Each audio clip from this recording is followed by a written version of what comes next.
All right, now we're going to move into the second half of Chapter 16, the reproductive system. We're going to pick up with oogenesis. This is the formation of the female gamete. Now, again, remember with men, it was called spermatogenesis, and it started at puberty. Not with girls. All of our eggs are formed by birth. So this starts when we're a fetus. Initially, there are 7 million oocytes. At birth, we're down to 2 million primary oocytes in the cortex, and by puberty we're down to 400,000 oocytes remain. We still have plenty to go. We're all right. Now, at the onset of puberty, eggs will begin to be released, and our stem cell is the oogonia. Now, the oogonia undergoes mitosis, producing primary oocytes, much like it did with the spermatogonia. Then the primary oocyte pushes into ovarian tissue and produces the primary follicles. And that will remain in this state throughout childhood. Then at puberty, you get a surge of FSH, follicle stimulating hormone. That causes a few primary follicles, which remember is a sac, to mature each month. Meiosis occurs to the oocyte as the follicle matures. Alright, so I really like this picture, and we're going to come back to it in a minute, but on the left, it's showing you what is happening to the oocyte, and to the right, it's showing you what's happening to the follicle, the sac holding the oocyte. Alright, so the first meiotic division produces secondary oocyte and a smaller polar body. Okay, so this is our first division. Now, why do we get this thing called a polar body? All right, well, you got to think back to mitosis and all that. And you remember cytokinesis. Cytokinesis is where you took the big cell and you split it into two equal cells. Well, cytokinesis doesn't happen properly in meiosis for women. So instead of taking that primary oocyte and splitting it into two secondary equal oocytes, what happens is you end up with one really large secondary oocyte and a very small, tiny polar body. Now, the polar body has DNA in it, but that's it. No cytoplasm, none of the organelles, none of that to survive. So your body's just going to reabsorb it. It's useless. The secondary oocyte then gets released or ovulated in response to a surge of LH, luteinizing hormone. The follicle then becomes a corpus luteum after it's ovulated, which will then produce progesterone.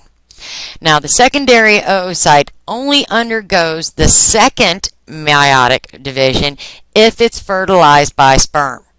So, if it doesn't fertilize, then you're done. You just ovulate it out, and it'll never go through the second meiotic phase. If it does get fertilized, then it will produce the ovum and another polar body. Now, the other polar body also goes through a second meiotic division and releases two more. So at the end, if you get fertilized, you'll end up with a fertilized ovum and 3 polar bodies. But obviously, we're releasing secondary oocytes every single month, and most of them will not get fertilized, and you'll just end at an incomplete meiosis. Alright, so if we look at the left, you've got the stem cells going through mitosis, making lots of copies of them so that you'll have a stem cell always to move forward. Now, we have our primary oocyte, and that's going to go through meiosis 1 and give us our secondary oocyte and our first polar body. And that is what you will ovulate, which you can see over to the right with a follicle. Then, and only then, if it gets fertilized, do we get to finish meiosis. Alright, the uterine or menstrual cycle. This is the cyclic changes in the endometrium due to changes in hormone levels. Typically, a cycle is 28 days. Ovulation occurs about day 14. There are 3 phases. First is the menstrual phase, then the proliferative, and then the secretory phase. The menstrual phase takes place on days 1 through 5. This is where the endometrium is sloughing off. The average blood loss is 50 to 150 mils. The hormone levels are low at the beginning. Then you have the proliferative phase, day 6 through 14. Your estrogen levels are rising, produced by those maturing follicle. The endometrium is regenerating and thickening back up. Then you get a surge of LH, which causes ovulation at day 14. Then you're into the secretory phase, which is days 15 through 28. Now the corpus luteum produces progesterone. Progesterone causes that endometrium to keep thickening, preparing for the egg. The cervical mucus becomes more viscous, and if fertilized, the embryo will produce LH, which causes the corpus luteum to continue producing progesterone. Alright, so if we look at our picture in the upper left-hand corner, that is showing you what is happening to the uterine lining. So you can see at the menstrual phase, then it's really low because you just sloughed it off. But then at the proliferative, you're starting to build it up, and then secretory, it's at its thickest. Now, LH peaks at the end of the proliferative phase, which causes the ovulation, and so does estrogen.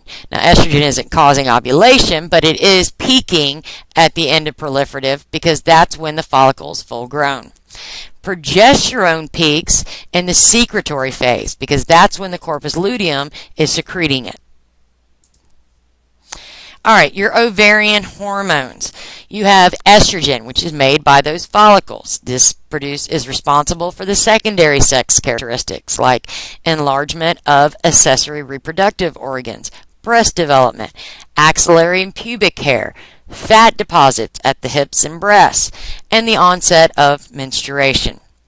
Progesterone, produced by the corpus luteum, maintains the pregnancy and prepares breasts for milk production. Okay, couple of questions. The hormone that stimulates the spermatogonia and follicle growth is A, LH, B, FSH, C, estrogen, D, progesterone. And the answer is B, FSH, follicle stimulating hormone. Sperm leave the male reproductive tract through this structure. A, vas deferens, B, epididymis, C, urethra, D, ejaculatory duct. And the answer is C, urethra. The layers of the uterus that sloughs off during the menstrual phase is the A, myometrium, B, endometrium, C, perimetrium, or D, epimetrium. And the answer is B, endometrium. The corpus luteum in an ovary produces A, estrogen, B, testosterone, C, progesterone, D, FSH. And the answer is C, progesterone.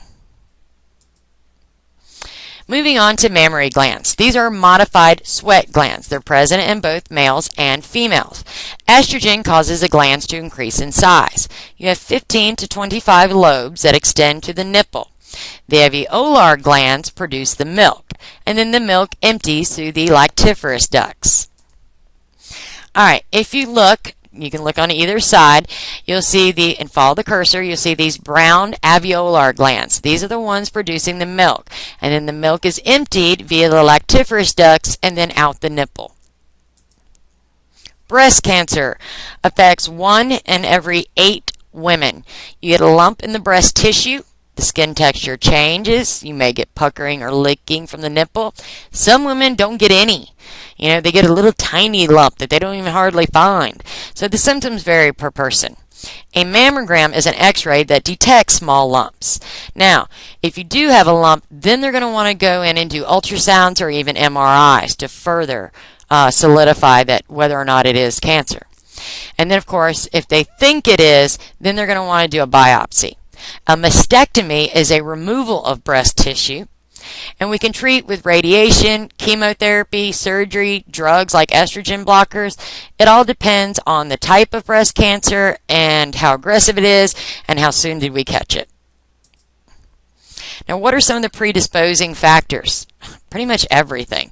Early onset of menses, late menopause, no pregnancies, pregnancies late in life, previous history of breast cancer, family history. Your book talks about 10% comes from heredity factors. We now believe that's closer to 30 or 40%. And then you've got like 70% who knows why they ended up with it. They just did. Fertilization. Oocyte is viable for 24 hours after ovulation. The sperm is viable up to 72 hours, which is 3 days. So you can literally get pregnant 3 days after you've had sex. Now, the acrosomes of the sperm will rupture, remember that was a helmet, when they contact the oocyte in the fallopian tubes. Later, sperm have a better chance of getting into the egg. Only one sperm can enter, and this triggers the second meiotic division, which produces the fertilized ovum and a polar body. Now, the zygote is the first cell that comes from the merging of the genetic material of the sperm and egg. For early development, that zygote undergoes cleavage, which is rapid mitosis as it travels to the uterus. So it starts off as a zygote, which is one cell, and then it doubles. It goes to 2 cell, 4 cell, 8, 16. By the time it's at 16 cells, we give it a name. We call it the morula. By the time it gets to about 100 cells, we call it the blastocyst, and it's hollow and a ball-like structure. The blastocyst will produce HCG, human chorionic gonadotropin. That is what we detect in pregnancy tests. By day 7, the blastocyst is attaching to the endometrium, the lining of the uterus. All right, so here you can see the ovulation of the egg. Then you can see it getting fertilized in the fallopian tube. And then notice it's not getting any bigger, but the cell number is doubling. And then, again, by day 7, it's implanting into the endometrium. Now, the blastocyst has trophoblast cells, which surround the fluid-filled space. Then you also have the inner cell mass, which is a cluster of cells that will eventually give rise to the 3 primary germ layers, which are ectoderm, endoderm, and mesoderm. These are your first layers that will make everything in your body. The ectoderm makes up the nervous system and your skin. Endoderm does the mucosa, glands. Mesoderm does everything else in your body. Chorionic villi. These are projections of the blastocyst. They're going to help form the placenta. The primary germ layers are now surrounded by an amniotic fluid and connected to the placenta by blood vessels, which we call the umbilical cord. The placenta functions to deliver nutrients, get rid of waste, and produce hormones later in the pregnancy. By week 9, all organ systems have begun to form. Now it's called a fetus until birth. Now the placenta is not fully 100% functioning until about 3 months. All right, let's talk about what is changing with mom. We'll start with her anatomical changes. The uterus will enlarge from the size of a fist to encompass most of the abdomen. You have lordosis. This is where the lumbar region curves in due to abnormal center of gravity. Got all that weight up front. Then you have relaxin, which is a hormone released by the placenta, which causes the pelvis to widen, which then leads the woman to waddle. And of course, you have weight gain as well. So here you can see on the far left, this is the size of a uterus before conception, and then all the way to the right at about 9 months. Moving on to mom's physiological changes. In the digestive system, you have nausea or morning sickness. This is attributed to elevated hormones. Heartburn, that's due to stomach and esophagus being displaced by the fetus growing and maturing and pushing everything up. Constipation is due to less mobility of the digestive tract and typically due to extra iron supplements as well. The urinary system, you got 2 things going on. First, the kidneys have to dispose of all of your waste plus fetus waste. So you have to pee more frequently and a lot. Then, as you get later on in the pregnancy, the urinary bladder becomes compressed as the fetus gets bigger, so it actually holds less. So now you also have to pee more frequently. For the respiratory system, the nasal mucosa swells and congests due to the estrogen. You get stiffness and nosebleeds. Now, dyspnea, that's difficulty breathing due to the diaphragm being pushed up. Now, if you remember back to the respiratory chapter, remember the diaphragm has to move down for you to be able to inhale. Well, if there's a kid there, it's like hitting a wall. It's not going to be able to move down that much. So you feel like you can't breathe, but you typically can. It's just a reaction. Now, cardiovascular system. The blood volume increases anywhere from 25 to 40%. So the blood pressure and pulse increase as well. If a woman already has high blood pressure, this can become life-threatening for both her and the fetus. Now, venous return from lower limbs becomes more difficult because you have more weight pushing down on them as well and more blood volume. So that leads to varicose veins. All right, couple of questions. Those alveolar glands produce what? A, oil, B, estrogen, C, ovum, D, milk. And the answer would be D, milk.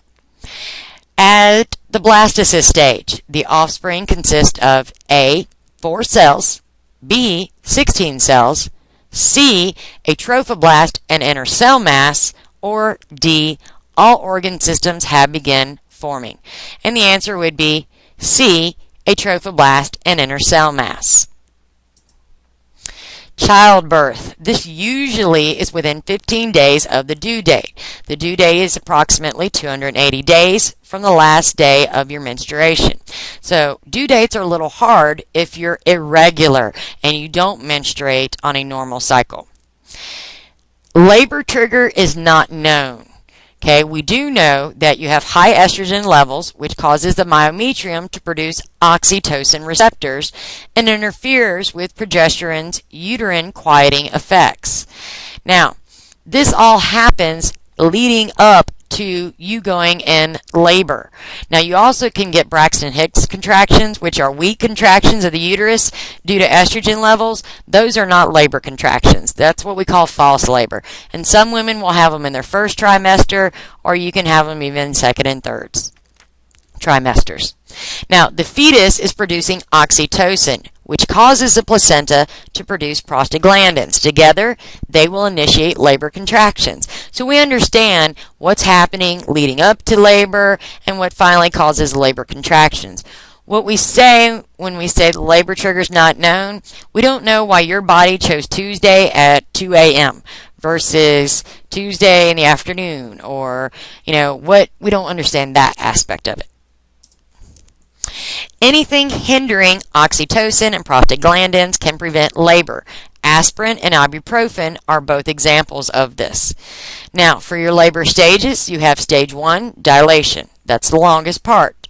The contractions to dilated cervix. So, beginning of contractions to the cervix is completely dilated at 10 centimeters. The water breaks during this time frame. If your water doesn't break, then they'll break it for you. Stage 2 is the expulsion. That's the delivery of the infant, and typically head first. Stage 3 is the placental stage. This is usually within 15 minutes. The contractions get stronger and compress the blood vessels to limit bleeding. The placenta detaches and you have the afterbirth. This is very crucial that this all comes out. In fact, typically the nurse will go in, reach her arm in through the vaginal into the uterus and scrape it to make sure that there's no fragments remaining, because what's going to happen if there is it's going to keep bleeding, and literally maybe an hour later you go to sit up and you'll be covered in blood and hemorrhaging. So yes, unfortunately, a lot of women will die this way because of not getting out all that afterbirth. Okay, so now we've talked about how to get pregnant, what's happening during pregnancy. Now we're going to talk about how to not get pregnant, contraception. All right, the pill, that's by far the most common. That's a mix of estrogens and progestins. That's not progesterone, that's progestin. It's a different hormone. This is tricking the ovaries into thinking the woman's pregnant so that you don't ovulate. MAPs are the morning after pills. Here you get a high dose of estrogen and progesterone, messes up the hormone balance, and prevents the egg from implanting in the uterus. Now, there are lots of problems and side effects, and there's all kind of issues that come across with these contraceptives. If you truly don't want to get pregnant, the best way is abstinence, simply not having sex. Now, there are lots of side effects with the pill. You have problems if you decide that you want to get pregnant later. Sometimes women's body won't go back and take over those ovulation and hormones. You've been on the pill too long, they just don't do it. A lot of women will get blood clots and die because of a side effect of the pill, and especially if you're a smoker. So there are side effects with this as well.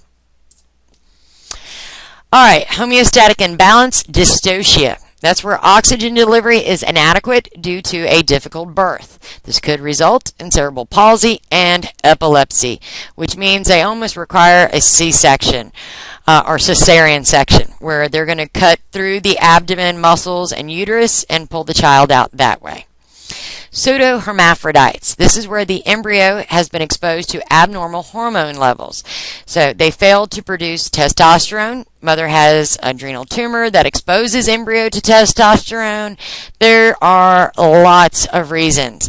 But either way, what happens is the sex organs may not match the sex of the infant. So you could have a male, but then the male got exposed to estrogen and actually had external female genitalia.